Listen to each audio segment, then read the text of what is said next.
ಎಲ್ಲ ವಿದ್ಯಾರ್ಥಿಗಳಿಗೆ ಆತ್ಮೀಯ ಸ್ವಾಗತ. ಇವತ್ತಿನ ಈ ವಿಡಿಯೋದಲ್ಲಿ ನಾವು ಕ್ವಶನ್ ನಂಬರ್ 2 ಏನಿದೆ ಅದರಲ್ಲಿ 3ನೇ ಮತ್ತು 4ನೇ ಪಾರ್ಟನ್ನು ಬಿಡಿಸೋಣ. ಈ ಪ್ರಶ್ನೆಯಲ್ಲಿ ಬರುವಂಥ ಸಮಸ್ಯೆಗಳು ಹೇಗಿರ್ತಾವೆ ಅಂತಂದರೆ ಅವು ಹೇಳಿಕೆ ರೂಪದಲ್ಲಿರ್ತಾವೆ.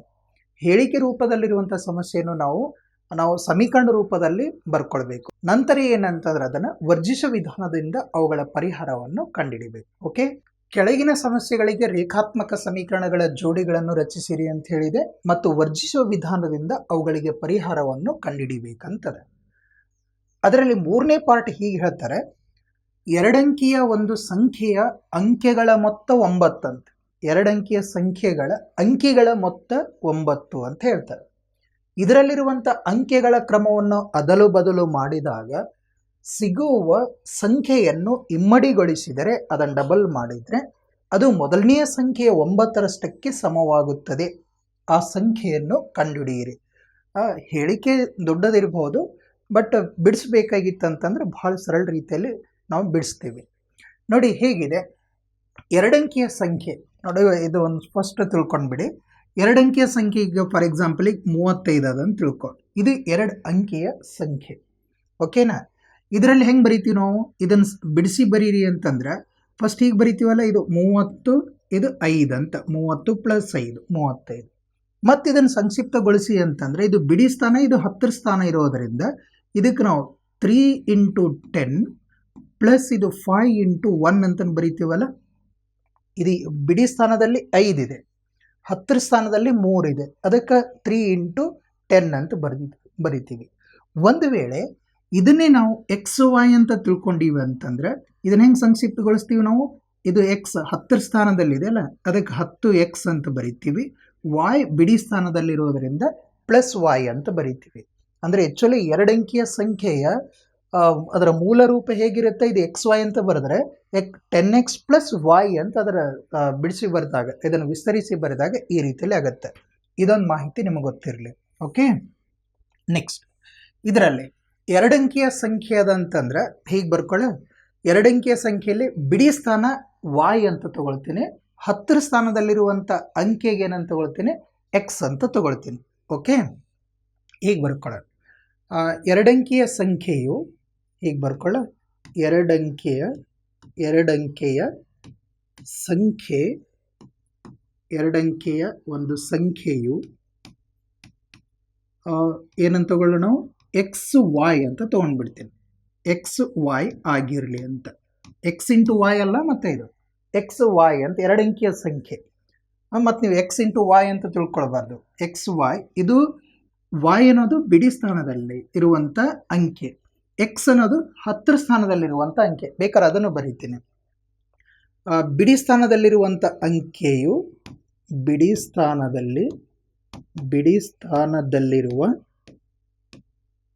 ಸ್ಥಾನದಲ್ಲಿರುವ ಅಂಕೆಯು ಏನಂತ ಬರೀಲಿ? ಅದನ್ನು Y ಆಗಿರಲಿ ಅಂತ ಬರ್ತೀನಿ ನೋಡಿ. ಕನ್ಫ್ಯೂಸ್ ಆಗಲ್ಲ ಅಂತ.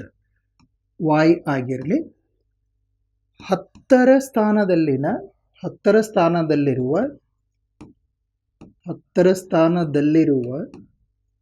ಅಂಕೆಯು ಏನಂತ ತೊಗೊಂಡಿನಿ ಇಲ್ಲಿ? X ಆಗಿರಲಿ ಅಂತ ತಗೊಂಡಿನಿ. ಅಂದ್ರೆ ಈ ಕನ್ಫ್ಯೂಸ್ ಆಗಲ್ಲ ನಿಮಗೆ.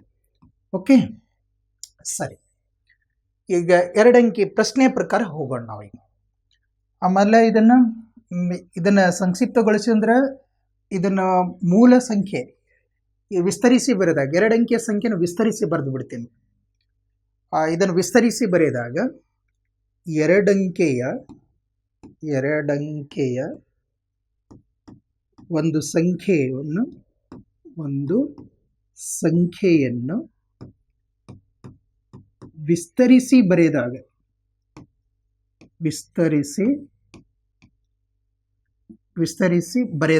ಎಷ್ಟಾಗತ್ತೆ ನೋಡಿ? ವಿಸ್ತರಿಸಿ ಬರೆದಾಗ ಎಷ್ಟಾಗತ್ತದು?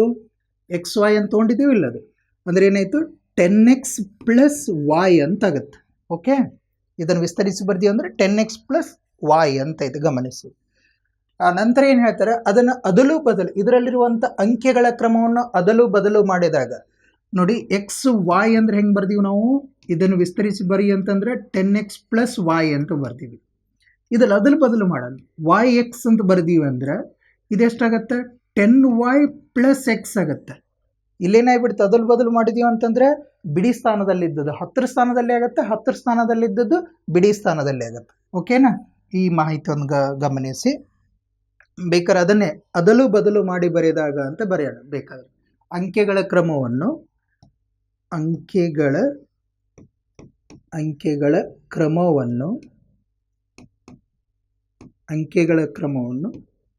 ಅದಲು ಬದಲು ಮಾಡಿ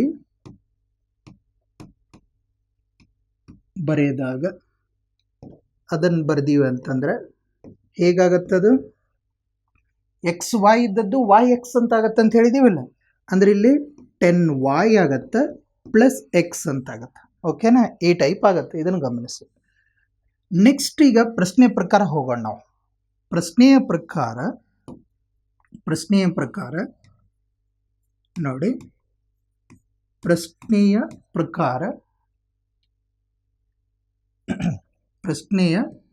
ಪ್ರಕಾರ ಇದರಲ್ಲಿ ಏನು ಹೇಳ್ತಾರೆ, ಎರಡಂಕಿಯ ಒಂದು ಸಂಖ್ಯೆಯ ಅಂಕೆಗಳ ಮೊತ್ತ. ಎರಡಂಕಿಯ ಸಂಖ್ಯೆ ಯಾವುದಂತ ಹೇಳಿ ನಾವು ಎಕ್ಸ್ ವೈ, ಇದ್ರ ಎರಡಂಕಿಗಳದು, ಇದು ಒಂದು ಇವುಗಳ ಅಂಕೆಗಳ ಮೊತ್ತ ಮಾಡಿದ್ರೆ ಅಂದ್ರೆ ಎಕ್ಸ್ ಪ್ಲಸ್ ವೈ ಮಾಡಿದ್ರೆ ಎಷ್ಟು ಬರುತ್ತಂತ, 9. ಓಕೆ, 1ನೇ ಸಮೀಕರಣ ದೊರಕಿತ್ತಿದ್ರಲ್ಲಿ x plus y is equal to 9. Clear? Next ಇದರಲ್ಲಿರುವಂಥ ಅಂಕೆಗಳ ಕ್ರಮವನ್ನು ಅದಲು ಬದಲು ಮಾಡಿದಾಗ ಸಿಗುವ ಸಂಖ್ಯೆಯನ್ನು ಇಮ್ಮಡಿಗೊಳಿಸಿದರೆ ಅದು ಮೊದಲನೆಯ ಸಂಖ್ಯೆ 9ರಷ್ಟಕ್ಕೆ ಸಮವಾಗುತ್ತದೆ. ಓಕೆ, ನೋಡಿ ಪ್ರಶ್ನೆನ ಗಮನಿಸಿ. ಇದರಲ್ಲಿರುವಂಥ ಅಂಕೆಗಳ ಕ್ರಮವನ್ನು ಅದಲು ಬದಲು ಮಾಡಿ ಬರೆದಾಗ ಸಿಗುವ ಸಂಖ್ಯೆಯನ್ನು ಇಮ್ಮಡಿಗೊಳಿಸಿದರೆ ಇದಕ್ಕೆ ಡಬಲ್ ಮಾಡಿದರೆ ಅಂದರೆ 10y ಪ್ಲಸ್ ಎಕ್ಸ್ ಇದನ್ನು ಇಮ್ಮಡಿಗೊಳಿಸಿದರೆ ಅದು ಮೊದಲನೆಯ ಸಂಖ್ಯೆ 9ರಷ್ಟಕ್ಕೆ ಸಮವಾಗುತ್ತೆ. ಮೊದಲನೇ ಸಂಖ್ಯೆ ಅಂದರೆ 10x ಪ್ಲಸ್ ವೈ, ಇದು 9ರಷ್ಟಕ್ಕೆ ಈಕ್ವಲ್ ಆಗತ್ತಂತೆ. ಅಂದರೆ 9ರಿಂದ ಗುಣಾಕಾರ ಮಾಡೋಣ. 9 into 10x plus Y. Okay, ಕ್ಲಿಯರಾ? ನೋಡಿ ಪ್ರಶ್ನೆ ಪ್ರಕಾರ ಏನಂತಾರೆ, ಇದರಲ್ಲಿರುವಂಥ ಅಂಕೆಗಳ ಕ್ರಮವನ್ನು ಅದಲು ಬದಲು, ಅಂಕೆಗಳ ಮೊದಲು ಹೆಂಗಿತ್ತು 10x ಪ್ಲಸ್ ವೈ, ಅಂದರೆ ಹೀಗಲ್ಲ, ಎಕ್ಸ್ ವೈ ಇದ್ದದ್ದು ಇದು ವೈ ಎಕ್ಸ್ ಅಂತ ಇತ್ತು. ಎಕ್ಸ್ ವೈನ ಹೆಂಗೆ ಬರ್ದೀವಿ ನಾವು, 10x ಪ್ಲಸ್ ವೈ ಅಂತ ಬರ್ದೀವಿ. ಓಕೆ, ವೈ ಎಕ್ಸ್ ಅಂದ್ರೆ ಏನು ಬರ್ದೀವಿ, 10y ಪ್ಲಸ್ ಎಕ್ಸ್ ಅಂತ ಆಗುತ್ತೆ. ಓಕೆ, ಅಂದರೆ ಬಿಡಿ ಸ್ಥಾನ ಇದ್ದದ್ದು 10ರ ಸ್ಥಾನದಲ್ಲಿ ಇದ್ದದ್ದು 10ರ ಸ್ಥಾನದಲ್ಲಿ ಬಿಡಿ ಸ್ಥಾನದಲ್ಲಿ ಬರ್ದೀವಂದ್ರೆ ಅಂತಂದಂಗೆ. ಇಲ್ಲೇ ನೋಡಿ, ಇದರಲ್ಲಿರುವಂಥ ಅಂಕೆಗಳ ಕ್ರಮವನ್ನು ಅದಲು ಬದಲು ಮಾಡಿದ್ದೀವಿ ಇಲ್ಲಿ. ಓಕೆ, ಸಿಗುವ ಸಂಖ್ಯೆಯನ್ನು ಇಮ್ಮಡಿಗೊಳಿಸಿದರೆ ಏನಿದು ಬಂತಲ್ಲ, ಇದನ್ನು ಡಬಲ್ ಮಾಡಿದರೆ, ಅದಕ್ಕೆ ನಾನು ಡಬಲ್ ಮಾಡಿದ್ದೀನಿ, ಅದು ಮೊದಲನೆಯ ಸಂಖ್ಯೆ ಇದು ಅಲ್ಲ, ಇದರ 9ರಷ್ಟಕ್ಕೆ ಸಮ ಇಂಟು 9 ಮಾಡಬೇಕು. ಓಕೆ, ಅರ್ಥ ಆಗಿದೆನ? ಇದನ್ನು ಸಂಕ್ಷಿಪ್ತಗೊಳಿಸೋಣ, ಬಿಡಿಸ್ತೀನಿ. 2ರಿಂದ ಇದು ಗುಣಾಕಾರ ಮಾಡ್ತೀನಿ. 2 ಇಂಟು 10y ಅಂತಂದರೆ ಇದು 20y ಆಯಿತು, ಪ್ಲಸ್ 2 ಇಂಟು ಎಕ್ಸ್ ಅಂದರೆ ಇದು 2x ಆಯಿತು, ಇಸ್ ಈಕ್ವಲ್ ಟು 9ರಿಂದ ಇದು ಗುಣಾಕಾರ, 9 10 90x ಪ್ಲಸ್ 9 ಇಂಟು y ಅಂದರೆ 9y ಆಯಿತು. ಸರಿನಾ? ನೆಕ್ಸ್ಟ್ ಇದರಲ್ಲಿ ಚರಾಕ್ಷರ ಒಂದು ಕಡೆ ಮಾಡ್ಕೊಂಡು ಬಿಡೋಣ, ಸೇಮ್ ಇದ್ದದ್ದು ಹೀಗೆ ಬರ್ಕೊಳ್ಳಿ. 20y ಇದೆ ನೋಡಿ, 20y, ಈ 9y ಲೆಫ್ಟ್ ಸೈಡ್ ತರ್ತೀನಿ, ಮೈನಸ್ 9y ಆಯಿತು. ಇದು 90x, ಇದನ್ನ ಈ ಕಡೆ ತೊಗೊಂಡು ಬಾ, ಮೈನಸ್ 2x ಆಯಿತು. ಕ್ಲಿಯರ್? ಸರಿನಾ? 20y ಮೈನಸ್ 9y ಎಷ್ಟಾಗಿಬಿಡುತ್ತೆ, ಇದು 11y ಇಸ್ ಈಕ್ವಲ್ ಟು ಇದು ಎಷ್ಟಾಯಿತು, 88x. ಕರೆಕ್ಟ್? 90 ಮೈನಸ್ 2 88. ಸರಿನಾ? ಹೀಗೆ ಬರ್ಕೊಳ್ಳಿ. ಇದಕ್ಕೆ 88ಕ್ಕೆ 88 ಹಿಂಗೆ ಬರ್ಕೊಂಡು ಬಿಡ್ತೀನಿ. 11ರಿಂದ ಭಾಗ ಹೋಗುತ್ತೆ, ಅದನ್ನು ಮೊದಲೇ ಭಾಗ ಮಾಡಬಹುದು. ಹೀಗೆ ಬರ್ಕೊಳ್ಳಿ. ಇದಕ್ಕೆ 88x ಈ ಕಡೆನೂ ತಂದುಬಿಡೋಣ.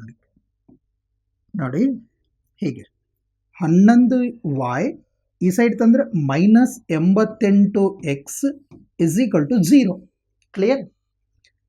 ಈಗ ಫಸ್ಟ್ ಎಕ್ಸ್ ಇರೋ ಹಾಗೆ ಬರ್ಕೊಳ್ಳೋಣ. ನಾವು ಹೀಗೆ ಬರಿಬಹುದಲ್ಲ, ಇದಕ್ಕೆ -88x ಇದು ಪ್ಲಸ್ 11y = 0. -11ರಿಂದ 11 ಮಗ್ಗೆಗೆ ಅದಾವಲ್ಲ ಇವು, 11ರಿಂದ ಭಾಗ ಹೋಗಿಬಿಡುತ್ತೆ. -11ರಿಂದ ಭಾಗಿಸಿ ಬಿಡೋಣ. ಅದಕ್ಕೆ -11ರಿಂದ ಭಾಗಿಸಿದಾಗ -11ರಿಂದ ಭಾಗಿಸಿ ಬಿಡ. -11ರಿಂದ ಭಾಗಿಸ್ತೀವಿ ಅಂದರೆ ಮೈನಸ್ ಮೈನಸ್ ಪ್ಲಸ್ ಆಯಿತು. 11 × 88x ಇದು ಪ್ಲಸ್ ಮೈನಸ್ ಮೈನಸ್ 11 1 11y = 0. ಇದು ಸಮೀಕರಣ 2. ಸಮೀಕರಣ 1 x + y = 9. ಸಮೀಕರಣ 2 8x - y = 0. ಓಕೆ, ಈಗ ಸಮೀಕರಣ 1 ಮತ್ತು 2 ನಾವೆಲ್ಲಿ ತನಕ ಬರ್ದೀವಿ? ಈಗ ಆ ರೇಖಾತ್ಮಕ ಸಮೀಕರಣಗಳ ಜೋಡಿಗಳನ್ನು ರಚನೆ ಮಾಡಿದ್ದೀವಿ. ಈಗ ವರ್ಜಿಸುವ ವಿಧಾನದ ಮೂಲಕ ಆ ಬೆಲೆಯನ್ನು ಕಂಡುಹಿಡಿಯೋಣ. ಅಂದರೆ ಈಗ ಸಮೀಕರಣ 1 ಮತ್ತು 2ರಿಂದ ಅಂತ ಬರ್ಕೊಂಡು ಬಿಡ್ತೀನಿ. ಓಕೆ, ಸಮೀಕರಣ 1 ಮತ್ತು 2ರಿಂದ, ಸಮೀಕರಣ 1 ಮತ್ತು 2ರಿಂದ ಅವೆರಡು ಸಮೀಕರಣವನ್ನು ಬರ್ಕೊಳ್ಳೋಣ. ಸಮೀಕರಣ 1 ಮತ್ತು 2ರಿಂದ ಸಮೀಕರಣ 1 ಇದೆ x + y = 9. ಸಮೀಕರಣ 2 ಇದೆ 8x - y = x + y = 9, 8x - y = 0. ಇದು ಸಮೀಕರಣ 1, ಇದು ಸಮೀಕರಣ 2 ತಗೊಂಡಿವಿ. ಇದನ್ನು ವರ್ಜಿಸುವ ವಿಧಾನ ಮೂಲಕ ಬಿಡಿಸ್ತಾ ಇದ್ದೀವಿ. ಬಹಳ ಈಸಿ ಇದೆ ನೋಡಿ. ಒಂದು ಚರಾಕ್ಷರ ತಗೋ, y ಚರಾಕ್ಷರ, ಸಹಗುಣಕ ಸೇಮ್ ಇದೆ, ಚಿಹ್ನೆಯೂ ಸಹ ಬೇರೆ ಬೇರೆ ಇದೆ. ಡೈರೆಕ್ಟಾಗಿ ನಾವು ಕೂಡಿಸ್ಕೊಳ್ಳೋಣ. ಇದು +y - y ಕ್ಯಾನ್ಸಲ್ ಆಗಿಬಿಡ್ತು. ಕರೆಕ್ಟಾ? +y - y ಕ್ಯಾನ್ಸಲ್ ಆಯಿತು. ಏನು ಉಳಿತು ಇಲ್ಲಿ? 8x + 1x 9x ಐತಲ್ಲ, = 9 + 1 9. ನಮಗೆ x ಬೆಲೆ ಬೇಕಾಗಿದೆ. x = 9 ಈ ಡಿವೈಡೆಡ್ ಬೈ 9. 9 1 9 1 ಆಯಿತು. x = ಎಷ್ಟಾಯಿತು? 1. x = 1. ಓಕೆ, ಈಗ x = 1 ಅನ್ನು ಸಮೀಕರಣ 1ರಲ್ಲಿ ಆದೇಶ ಮಾಡಿಬಿಡೋಣ. x = 1 ಅನ್ನು ಸಮೀಕರಣ 1ರಲ್ಲಿ ಆದೇಶಿಸಿದಾಗ, ಸಮೀಕರಣ 1ರಲ್ಲಿ ಆದೇಶಿಸಿದಾಗ ಸಮೀಕರಣ 1 ಹೀಗಿದೆ: x + y = 9. ಇದರಲ್ಲಿ x ಅಂದರೆ ಎಷ್ಟು ಆದೇಶ ಮಾಡಬೇಕು? 1 ಆದೇಶ ಮಾಡಬೇಕು. x ಅಂತಂದ್ರೆ 1 ಪ್ಲಸ್ ಇದು y = 9. ಇದು y = 9 ಪ್ಲಸ್ 1 ರೈಟ್ ಸೈಡ್ ತಗೋ, -1. y = 9 - 1 ಅಂದರೆ ಎಷ್ಟಾಯಿತು? 8 ಅಂತಾಯಿತು. ಓಕೆನಾ? x ಬೆಲೆನೂ ಗೊತ್ತಾಯಿತು, y ಬೆಲೆನೂ ಗೊತ್ತಾಯಿತು. ಈಗ ನಮಗೆ ಬೇಕಾಗಿರುವಂಥ ಎರಡಂಕಿಯ ಸಂಖ್ಯೆ ಯಾವ ರೀತಿಯಲ್ಲಿ ಇರುತ್ತೆ ಅಂತ ಹೇಳಿದ್ದು ನಾವು x y ಅಂತ ಹೇಳಿ ಬರ್ದೀವಿ. ಎರಡಂಕಿಯ ಸಂಖ್ಯೆಯು ಎರಡಂಕೆಯ ಸಂಖ್ಯೆ ಏನಂತ ಹೇಳಿದೀವಿ ನಾವು? x y ಅಂತ ಹೇಳಿದೀವಿ. x × y ಅಲ್ಲ ಅಂತ ಹೇಳಿ ನಾನು. y ಅಂದ್ರೆ ಬಿಡಿ ಸ್ಥಾನ, x ಅಂದ್ರೆ ಹತ್ತಿರ ಸ್ಥಾನ ಅಂತ ಹೇಳಿದೀವಿ. ಓಕೆ, ಇದನ್ನು ನೋಡಿ ಎಷ್ಟಾಗತ್ತೆ. x ಅಂದರೆ ಎಷ್ಟು ಬಂತು? 1. y ಅಂದರೆ ಎಷ್ಟು? 8. ಓಕೆ, ಈ ಸಂಖ್ಯೆ ಇದೆ. ಪ್ರಶ್ನೆ ಪ್ರಕಾರ ಬೇಕಾದ್ರೆ ನೋಡಿ, ಎರಡಂಕಿಯ ಒಂದು ಸಂಖ್ಯೆಯ ಅಂಕೆಗಳ ಮತ್ತು 9 ಆಗತ್ತಲ್ಲ, 1 + 8 ಅಂತಂದ್ರೆ 9 ಆಗತ್ತಲ್ಲ. ಓಕೆ, ಹೀಗೆ ಏನಂತಂದ್ರೆ ಕೊಟ್ಟಿರುವಂಥ ಸಮಸ್ಯೆಯನ್ನು, ಕೊಟ್ಟಿರುವಂಥ ಹೇಳಿಕೆಯನ್ನು ಆಧರಿಸಿ ನಾವು ಎರಡು ಚರಾಕ್ಷರಗಳಿರುವಂಥ ರೇಖಾತ್ಮಕ ಸಮೀಕರಣಗಳ ಜೋಡಿಗಳನ್ನು ರಚನೆ ಮಾಡ್ಕೊಂಡಿವಿ. ನಂತರ ವರ್ಜಿಸುವ ವಿಧಾನದ ಮೂಲಕ ಅದಕ್ಕೆ ಪರಿಹಾರ ಕಂಡುಹಿಡ್ತೀವಿ. ಓಕೆ, ಸರಳಿದೆ. ನೆಕ್ಸ್ಟ್ ಪ್ರಶ್ನೆ ಹೀಗಿದೆ: ಕೆಳಗಿನ ಸಮಸ್ಯೆಗಳಿಗೆ ರೇಖಾತ್ಮಕ ಸಮೀಕರಣಗಳ ಜೋಡಿಗಳನ್ನು ರಚಿಸಿರಿ ಮತ್ತು ವರ್ಜಿಸುವ ವಿಧಾನದಿಂದ ಅವುಗಳಿಗೆ ಪರಿಹಾರವನ್ನು ಕಂಡುಹಿಡಿ ಅಂತ ಹೇಳಿ ಇದೆ. ಓಕೆ, 4ನೇ ಪ್ರಶ್ನೆ ನೋಡೋಣ. ಇಲ್ಲಿ ರೂಪಾಯಿ 2000 ಹಿಂಪಡೆಯಲು ಮೀನಾ ಬ್ಯಾಂಕಿಗೆ ಹೋದಳು. ಬ್ಯಾಂಕಿಗೆ ಹೋಗಿ 2000 ರೂಪಾಯಿಯನ್ನು ಪಡಿಬೇಕು ಅಂತ ಮಾಡ್ಯಾಳ. ಅವಳು ನಗದು ಗುಮಾಸ್ತರಲ್ಲಿ ರೂಪಾಯಿ 50 ಮತ್ತು ರೂಪಾಯಿ 100ರ ನೋಟುಗಳನ್ನು ಮಾತ್ರ ನೀಡುವಂತೆ ಹೇಳಿದಳು. ನೋಟ್ ಯಾವ್ಯಾವ ಬೇಕಂತ? 50 ನೋಟ್ ಇರಬೇಕು ಮತ್ತು 100 ನೋಟ್ ಮಾತ್ರ ಇರಬೇಕು. ಮೀನಾಳಿಗೆ ಒಟ್ಟು 25 ನೋಟುಗಳು ದೊರೆತವು. ಮೀನಾಳಿಗೆ ಎಷ್ಟು ನೋಟುಗಳು ದೊರೆತು? 25 ನೋಟುಗಳು ದೊರಕಿದವು. ರೂಪಾಯಿ 50 ಮತ್ತು 100 ಎಷ್ಟೆಷ್ಟು ನೋಟುಗಳನ್ನು ಅವಳು ಪಡೆದಳು ಎಂಬುದನ್ನು ಕಂಡುಹಿಡಿಯಿರಿ ಅಂತ ನಮ್ಮ ಪ್ರಶ್ನೆ ಇದೆ. ಓಕೆ, ಸರಳಿದೆ, ಮಾಡೋಣ. ಈಗ 50 ನೋಟುಗಳ ಸಂಖ್ಯೆ ಎಕ್ಸ್ ಅಂತ ತಗೊಳ್ಳೋಣ. ಆಮೇಲೆ ರೂಪಾಯಿ 100 ನೋಟುಗಳ ಸಂಖ್ಯೆ ವಾಯ್ ಅಂತ ತಗೊಳ್ಳೋಣ. ಓಕೆ, ನೋಡಿ, ರೂಪಾಯಿ 50 ನೋಟುಗಳ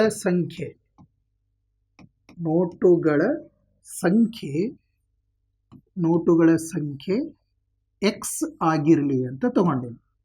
ಓಕೆ, ಆಮೇಲೆ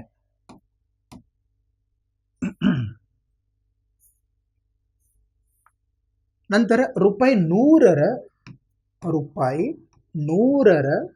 ನೋಟುಗಳ ಸಂಖ್ಯೆ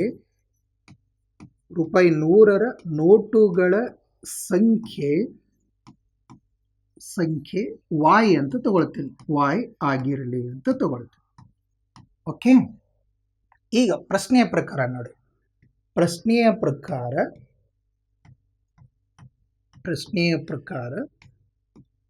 ಇಲ್ಲಿ ಗಮನಿಸಿ, ಏನಂತ ಹೇಳ್ತಾರೆ ಇಲ್ಲಿ, ರೂಪಾಯಿ 2000 ಹಿಂಪಡೆಯಲು ಮೀನಾ ಬ್ಯಾಂಕಿಗೆ ಹೋಗ್ತಾಳೆ. ಓಕೆ, 2000 ರೂಪಾಯಿ ಬರ್ತಾವೆ ಆಕೆಗೆ. ಅವಳು ನಗದು ಗುಮಾಸ್ತರಲ್ಲಿ 50 ಮತ್ತು ರೂಪಾಯಿ 100 ನೋಟುಗಳನ್ನು ಮಾತ್ರ ನೀಡುವಂತ ಹೇಳ್ತಾಳೆ. ಮೀನಾಳಿಗೆ ಒಟ್ಟು 50 ನೋಟುಗಳು ದೊರೆತವು. 50 ನೋಟು ಅಂತಂದ್ರೆ 50 ಎಷ್ಟು? 25, ಒಟ್ಟು 25 ನೋಟುಗಳು ದೊರೆತವು. ಓಕೆ, ಅಂದ್ರೆ 50 ರೂಪಾಯಿ ನೋಟ್ ಇರುತ್ತೆ, 100 ರೂಪಾಯಿ ನೋಟೂ ಇರುತ್ತೆ. ಎರಡೂ ನೋಟುಗಳನ್ನು ಸೇರಿಸಿದ್ರೆ ಎಷ್ಟು? 25 ನೋಟುಗಳು ಆಗ್ತಾವೆ. ಅಂದರೆ ಯಾವುದು? 50 ರೂಪಾಯಿ ನೋಟು, ಇದಕ್ಕೆ ಎಕ್ಸ್ ಅಂತ ಆಗುತ್ತೆ, ಪ್ಲಸ್ 100 ರೂಪಾಯಿ ನೋಟು ವಾಯ್ ಅಂತ ತಗೊಂಡಿವಿ. ಈಗ ಬರ್ಕೊಳ್ಳಿದ್ದೇನೆ, x plus Y is equal to ಎಷ್ಟು ನೋಟುಗಳು? 25 ನೋಟುಗಳು ಸಿಕ್ಕು, 25 ನೋಟುಗಳು ದೊರೆತವು. ಓಕೆ, ಇದಕ್ಕೆ ಸಮೀಕರಣ 1 ಅಂತ ಅಂತೀನಿ. ಸಮೀಕರಣ 1. ನೆಕ್ಸ್ಟ್ ಪ್ರಶ್ನೆಯನ್ನು ಗಮನಿಸಿ. ಆಕೆಗೆ ಎಷ್ಟು ರೂಪಾಯಿ ಪಡ್ಕೋಬೇಕಾಗಿದೆ? 2000 ರೂಪಾಯಿ. ನೋಡಿ, ಆಕೆಗೆ 2000 ರೂಪಾಯಿ ಬೇಕು. 2000 ರೂಪಾಯಿ. ಅದರಲ್ಲಿ 50 ನೋಟು ಮತ್ತು 100 ನೋಟು ಮಾತ್ರ ಇರಬೇಕು. ಓಕೆ, ಅಂದರೆ 50 ನೋಟು ನೋಡಿ, 50 ನೋಟು ಫಾರ್ ಎಕ್ಸಾಂಪಲ್ ನೋಡಿ, ಈಗ 50 ನೋಟು ಒಂದು ನೋಟ್ ಇತ್ತಂತಂದ್ರೆ ನಾವೇನಂದೀವಿ? 50 ನೋಟಕ್ಕೆ ಎಕ್ಸ್ ಅಂದೀವಿ. ಅಂದ್ರೆ 1x ಅಂತಂದ್ರೆ ಎಷ್ಟಾಯಿತು? 50 ಅಂತಾಯಿತು. 2x ಅಂತಂದ್ರೆ ಎಷ್ಟಾಯಿತು? 100 ಅಂತಾಯಿತು. 3x ಅಂದ್ರೆ ಏನಂತ ತಗೊಳ್ತೀವಿ? 150 ಆಯಿತು. ಹೌದಲ್ಲ? ಹಾಗಾಗಿ ನಾನು ಹೀಗೆ ಬರ್ಕೊಳ್ಳೆ, ಇದಕ್ಕೆ ಆಕೆಗೆ 2000 ರೂಪಾಯಿ ಬರ್ತಾವ ಅಂತಂದ್ರೆ 50 ನೋಟಕ್ಕೆ ಎಕ್ಸ್ ಅಂದೀವಿ, 50 ನೋಟಕ್ಕೆ ಎಕ್ಸ್ ಅಂದೀವಿ. ಅಂದರೆ ಇದು 50x ಅಲ್ಲ, ಇದನ್ನು ಸಿಕ್ಕವಲ್ಲ ಅದರಲ್ಲಿ, ಪ್ಲಸ್ ವಾಯ್ 100 ನೋಟ್ ಅಂತ ಹೇಳಿವಿ. ವಾಯ್ ಎಷ್ಟಂತಂದ್ರೆ 100 ನೋಟು, 100 ವಾಯ್. ಅಂದ್ರೆ ಈಗ 100 ಒಂದು ನೋಟು ವಾಯ್ ಅಂದೀವಿ ನಾವು. 100ದ ಒಂದು ನೋಟಕ್ಕೆ ವಾಯ್ ಅಂದೀವಿ, 50ರದ ಒಂದು ನೋಟಕ್ಕೆ ಎಕ್ಸ್ ಅಂದೀವಿ. ಈಗ ನೋಡ್ರಿ, 100 ವಾಯ್ ಅಂದ್ರೆ ಈಗ 2 ನೋಟ್ ಇದ್ದು ಅಂದ್ರೆ 100 ಗುಣಿಲೆ 2 200 ಅಂತ. 100 ನೋಟ್, ಯಾಕಂದ್ರೆ ಒಂದು ನೋಟಕ್ಕೆ ವಾಯ್ ಅಂದೀವಲ್ಲ ನಾವು 100 ನೋಟಕ್ಕೆ. ಹಂಗೆ 100 ನೋಟು ಎಷ್ಟು? 5 ಇದ್ದು ಅಂದರೆ ಇದು 500 ಅಂತ. ಕ್ಲಿಯರ್ ಅದ? ಓಕೆ, ಈಗ ಇದು ಪ್ರಶ್ನೆ ಸಂಖ್ಯೆ ಆಧರಿಸಿ ಪ್ರಶ್ನೆಯ ಪ್ರಕಾರ ಸಮೀಕರಣ 2ನ. ಬಟ್ ಇವೆಲ್ಲನೂ ಸಹ 50ರಿಂದ ಭಾಗಾಕಾರ ಆಗ್ತಾವೆ. ಅದಕ್ಕೆ 50ರಿಂದ ಭಾಗಿಸಿ ಬಿಡ್ತೀನಿ. ಇದಕ್ಕೆ 50ರಿಂದ ಭಾಗಿಸಿದಾಗ ಇದೆಷ್ಟಾಗಿಬಿಡುತ್ತೆ? ಇದು ಎಕ್ಸ್ ಆಗುತ್ತೆ, ಪ್ಲಸ್ ಇದು 2y ಆಗುತ್ತೆ. ಇದು 50ರಿಂದ ಭಾಗಾಕಾರ ಮಾಡಿದರೆ 0 0 ಕ್ಯಾನ್ಸಲ್ ಆಯಿತು, 5 4 20 40 ಆಗಿಬಿಡ್ತು. ಓಕೆ, ಇದಕ್ಕೆ ಸಮೀಕರಣ 2. ನಮಗೆ ಸಮೀಕರಣ 1 ಮತ್ತು 2 ಎರಡೂ ದೊರಕಿದ್ವಲ್ಲ. ಈಗ ಸಮೀಕರಣ 1 ಮತ್ತು 2ರಿಂದ ತಗೊಂಡು ಬಿಡಿಸೋಣ. ಇದಕ್ಕೆ ಸಮೀಕರಣ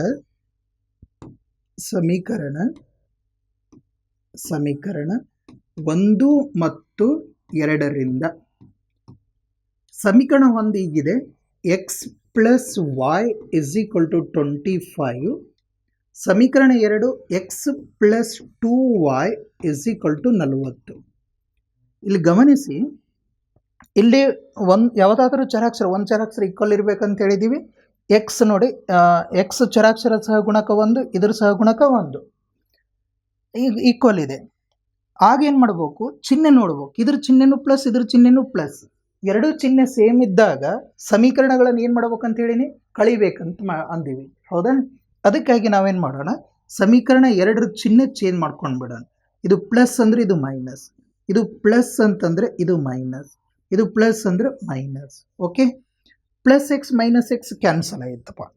ನೆಕ್ಸ್ಟ್ ಏನು ಉಳಿತು ಇಲ್ಲಿ, ಪ್ಲಸ್ ವೈ ಮೈನಸ್ 2y. ಇದು ಪ್ಲಸ್ ಇದು ಮೈನಸ್ ಆಗಿಬಿಟ್ಟದ. ಪ್ಲಸ್ ವೈ ಮೈನಸ್ 2y ಅಂದರೆ ಮೈನಸ್ ವೈ ಆಯಿತು.